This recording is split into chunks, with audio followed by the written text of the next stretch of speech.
آپ کو پتا ہے کہ جو نظر لگتی ہے نا خاص طور پر، اور جس سے بہت سی بیماریاں آتی ہیں، اس پہ اب تحقیق بھی ہو رہی ہے پیراسائیکالوجی میں، کہ نظر سے جو ریز اٹھتی ہیں وہ انسان کے جسم میں، یعنی نیگیٹو ریز جو خاص طور پر آتی ہیں، حسد کی نظر ہوتی ہے جیسے، تو وہ آ کے ایک ریئیکشن کرتی، کیمیکل ریئیکشن ہوتا ہے اس کی وجہ سے بلڈ میں، جس سے کچھ بیماریاں پیدا ہوتی ہیں۔ حدیث میں آپ کو سنا دیتی ہوں۔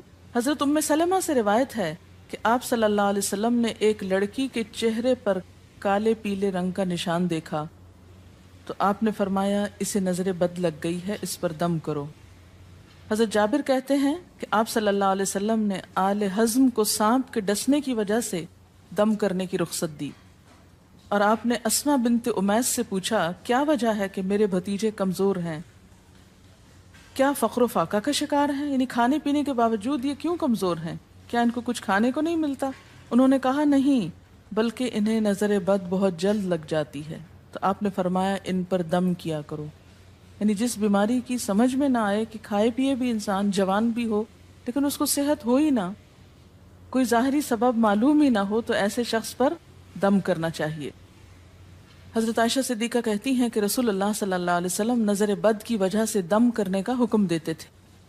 حضرت انس کہتے ہیں کہ آپ صلی اللہ علیہ وسلم نے نظر بد اور بچھو وغیرہ کے ڈسنے سے اور پھوڑوں سے دم کرنے کی اجازت دی، یعنی پھوڑے وغیرہ جو ہوتے ہیں نا اس پر بھی دم کی اجازت دی، تو جسمانی بیماری ہے نا۔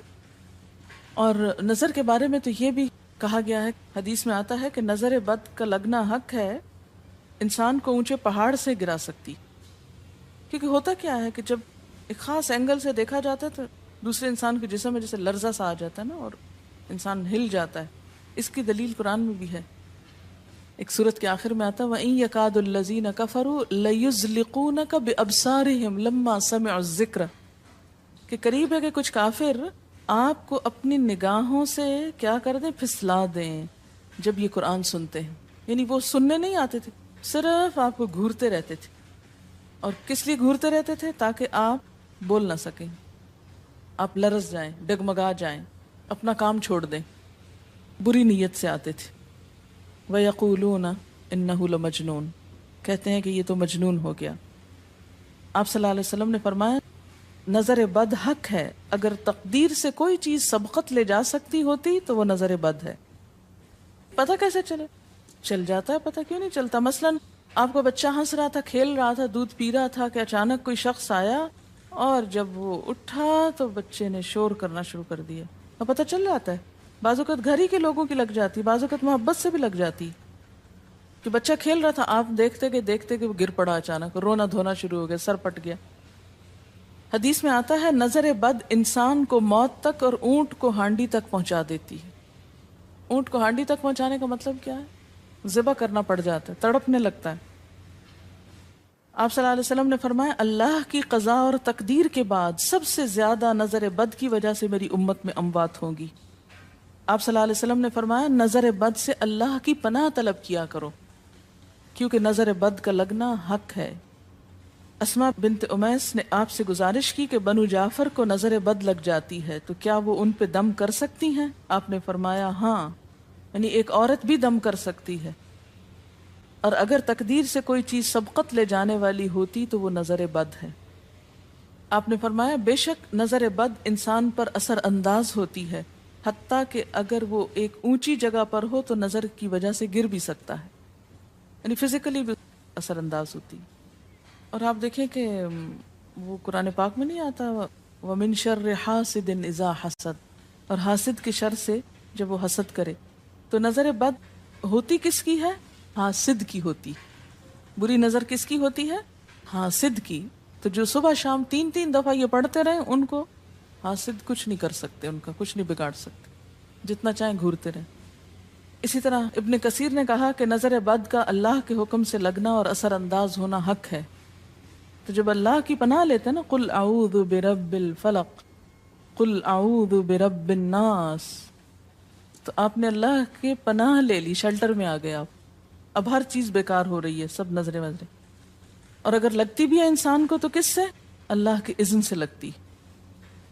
حافظ ابن حجر کہتے ہیں کہ نظر بد کی حقیقت کچھ یوں ہے کہ ایک خبیث الطبع انسان اپنی حاسدانہ نظر جس شخص پر ڈالے تو اسے نقصان پہنچے۔ ابن قیم کہتے ہیں کچھ کم علم لوگوں نے نظر بد کی تاثیر کو باطل قرار دیا ہے اور ان کا کہنا ہے کہ یہ محض توہم پرستی ہے اور اس کی کوئی حقیقت نہیں، لیکن حقیقت یہ ہے کہ یہ لوگ سب سے زیادہ جاہل اور ارواح کی صفات اور ان کی تاثیر سے ناواقف ہیں اور ان کی عقلوں پہ پردہ پڑا ہوا ہے، جبکہ تمام امتوں کے عقلاء باوجود اختلاف مذاہب کے نظر بد سے انکار نہیں کرتے. یعنی صرف اسلام میں نہیں، دیگر مذاہب میں بھی یہ کانسیپٹ پایا جاتا ہے، اگرچہ نظر بد کے سبب اور اس کی جہت تاثیر کے سلسلے میں ان میں اختلاف ہے. پھر کہتے ہیں اس میں کوئی شک نہیں کہ اللہ تعالیٰ نے جسموں اور روحوں میں مختلف طاقتیں اور طبیعتیں پیدا کی ہیں اور ان میں کئی خواص اور اثر انداز ہونے والی کیفیات ودیت کی ہیں. آپ دیکھیں کہ لو چلتی ہے تو اثر نہیں ہوتا، اس کا بھی تو اثر ہوتا ہے نا، حالانکہ وہ نظر نہیں آ رہی ہوتی. اور کسی عقل مند کے لیے ممکن نہیں کہ وہ جسموں میں روحوں کی تاثیر سے انکار کرے، کیونکہ یہ چیز خود دیکھی اور محسوس کی جا سکتی ہے. اور آپ دیکھ سکتے ہیں کہ ایک شخص کا چہرہ اس وقت انتہائی سرخ ہو جاتا ہے جب اس کی طرف وہ انسان دیکھتا ہے جس کا وہ احترام کرتا ہے، اور اس سے شرماتا ہو، اور اس وقت پیلا پڑ جاتا ہے جب اس کی طرف ایک ایسا آدمی دیکھتا ہے جس سے وہ ڈرتا ہو. یعنی جس سے آپ ڈرتے ہیں وہ آپ کو دیکھے تو آپ کا رنگ پیلا ہو جاتا ہے. فرمایا یہ سب کچھ روحوں کی تاثیر کی وجہ سے ہوتا ہے، اور چونکہ اس کا تعلق نظر سے ہوتا ہے اور اس لیے نظر بد کی نسبت آنکھ کی نظر کی طرف کی جاتی ہے، حالانکہ آنکھ کی نظر کچھ نہیں کرتی، یہ تو روح کی تاثیر. یعنی نظر یہ نظر نہیں ہے صرف، بلکہ اندر سے روح یا احساسات ہیں جو ٹرانسفر ہوتے ہیں. آپ دیکھیں کہ محبت کی نظر کیا اثر نہیں کرتی؟ کرتی ہے نا. اسی طرح نفرت کی، غصے کی، اور آپ کے چھوٹے بچے خاص طور پہ نظروں کو بہت پہچانتے ہیں. آپ نے دیکھا ہوگا کہ بچے کچھ لوگوں کے پاس فوراً چلے جاتے ہیں اور کچھ لوگوں کے پاس نہیں جاتے. بچوں کی مثال اس لیے دے رہی ہوں کہ وہ معصوم ہوتے ہیں نا، ان کو کسی نے سکھایا پڑھایا نہیں ہوتا کہ ادھر جاؤ اور ادھر نہ جاؤ، اور اگر آپ سکھائیں پڑھائیں بھی تو پھر بھی وہ اپنی مرضی کرتے ہیں، آپ کی نہیں مانتے. تو وہ ایک طرح سے بہترین جج ہوتے ہیں. بعض لوگوں کو دیکھ کے بچے رونے لگتے ہیں، بعض کو دیکھ کے مسکرانے لگتے ہیں. تو یہ ایسا کیوں ہوتا ہے؟ اچھا، اسی طرح اگر کوئی شخص کانسٹنٹلی آپ کو دیکھ رہا تو آپ کانشیس ہو جاتے ہیں، آپ ٹھہر نہیں سکتے. اسی طرح اگر کوئی سٹیئر کر رہا ہو تو اس کی نظروں سے بعض اوقات خوف بھی آنے لگتا ہے. اللہ نے کیسی کیسی طاقتیں انسان کو دی ہیں. سلطان النصیرہ. اچھا، پھر لکھتے ہیں کہ روحیں اپنی طبیعتوں، طاقتوں اور کیفیتوں اور اپنے خواص کے اعتبار سے مختلف ہوتی. سو حسد کرنے والے انسان کی روح واضح طور پر اس شخص کو اذیت پہنچاتی ہے جس سے حسد کیا جاتا ہے. ویسے بھی تو آپ دیکھیں نا، وہ رویے ایک دم آپ پہچان لیتے ہیں. یہی وجہ ہے کہ اللہ تعالیٰ نے حاسد کے شر سے پناہ طلب کرنے کا حکم دیا ہے. حاسد کی تاثیر ایک ایسی چیز ہے جس سے وہی انکار کر سکتا ہے جو حقیقت انسانیت سے خارج ہو. جنوں کی نظر بھی لگتی. یہ میرا قول نہیں ہے، حدیث ہے. حضرت ابو سعید خدری سے روایت ہے کہ رسول اللہ صلی اللہ علیہ وسلم جنات اور انسانوں کی نظر بد سے پناہ مانگتے تھے. یعنی آپ جو پناہ مانگتے تھے بری نظر سے، وہ انسانوں کی بھی اور جنوں کی بھی. پھر جب معوذتین الفلق اور الناس نازل ہوئیں تو آپ انہی کو پڑھتے اور باقی دعائیں آپ نے چھوڑ دی تھی. یعنی قل اعوذ برب الفلق، قل اعوذ برب الناس، پھر سب چیزوں کے شر سے بچنے کے لیے کافی. یاد رکھیے بعض اوقات اپنی نظر بھی لگتی ہے، خود کو بھی نظر لگتی ہے. اسی طرح جب لباس اتارا جاتا ہے نہانے کے لیے مثلاً، تو اس وقت بھی دعا سکھائی گئی. بسم اللہ پڑھنی چاہیے، بیسیکلی بسم اللہ پڑھ کر اتارنے چاہیے. اور اس کے علاوہ اعوذ بکلمات اللہ التامات من شر ما خلق بھی پڑھ سکتے ہیں.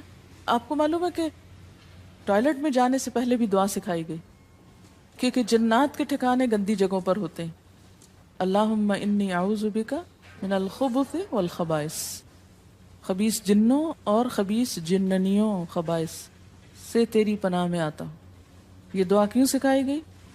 اسی لیے کہ اگر آپ وہاں پر موجود ہیں اور خصوصاً اگر آپ بے لباس ہیں تو بھی ایسی چیزوں کی نظر بھی لگ سکتی ہے اور وہ چیزیں اثر انداز بھی ہو سکتی. اسی لیے بلا ضرورت تنہائی میں بھی بے لباس ہونے سے منع کیا گیا ہے. بعض لوگوں کی عادت ہوتی ہے نا کہ وہ نہانے بیٹھتے ہیں تو وہی کپڑے دھونے شروع کر دیتے ہیں، اور نہیں، بس فوراً اپنے آپ کو ڈھانکنے کی کوشش کریں. بلا ضرورت زیادہ دیر بے لباس نہ رہے. ایک حدیث میں آتا ہے، ابو امامہ کہتے ہیں کہ میرے باپ سہل بن حنیف نے غسل کا ارادہ کیا اور جب قمیص اتاری تو عامر بن ربیعہ ان کی طرف دیکھ رہے تھے. ان کا رنگ انتہائی سفید تھا اور جلد بہت خوبصورت تھی. عامر نے دیکھتے ہی کہا، میں نے آج تک اتنی خوبصورت جلد کسی کنواری لڑکی کی بھی نہیں دیکھی. ان کا یہ کہنا تھا کہ سہل کو شدید بخار شروع ہو گیا. چنانچہ نبی صلی اللہ علیہ وسلم کو یہ قصہ بتایا گیا اور آپ سے یہ بھی کہا گیا کہ سہل کی حالت یہ ہے کہ وہ سر بھی نہیں اٹھا سکتا. آپ نے پوچھا، کیا تمہیں کسی پہ شک ہے؟ انہوں نے کہا، جی ہاں، عامر بن ربیعہ پہ ہو سکتا ہے.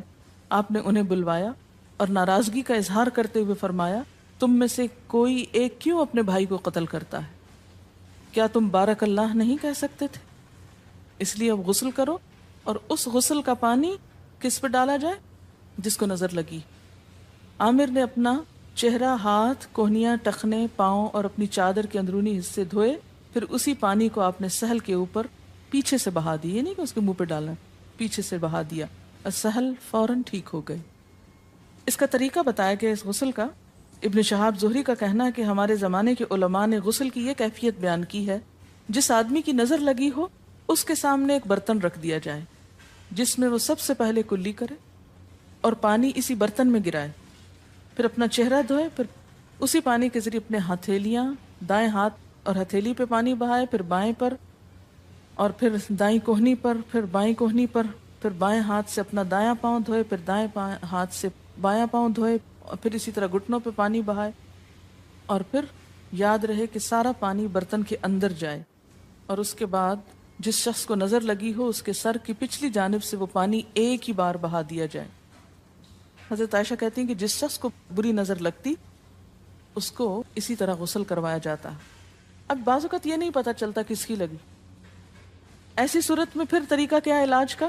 مریض کے سر پہ ہاتھ رکھ کر یہ دعا پڑھی جائے، بسم اللہ ارقیک من کل داء یؤذیک من کل نفس او عین حاسد اللہ یشفیک بسم اللہ ارقیک.